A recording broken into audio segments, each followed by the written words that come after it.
In today's video, I'm going to teach you how to use the ruler in Microsoft Word, and I'll show you some practical examples to make your documents look neat and professional.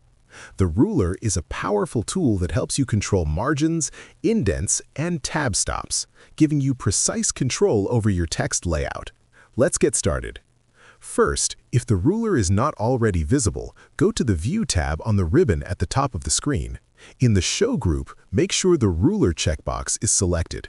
You'll now see a horizontal ruler at the top of the document and a vertical ruler along the left side.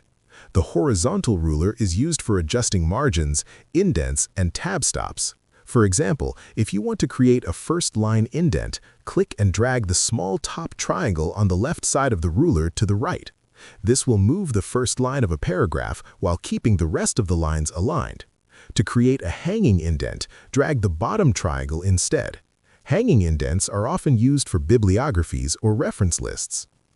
You can also adjust the left and right margins by dragging the small rectangle at the bottom of the ruler.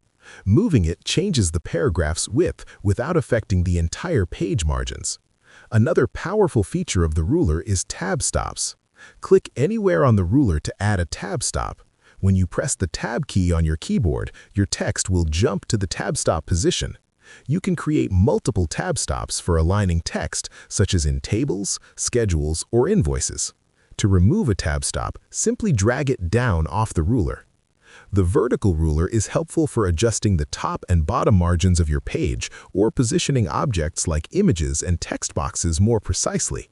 You can drag shapes or tables along the vertical ruler to line them up perfectly with other elements on the page. Using the ruler in Microsoft Word gives you complete control over your layout and helps your documents look clean and professional. If you think this video is helpful, leave a comment, hit like, subscribe to our channel, and hit the notification bell so you won't miss our next tutorials.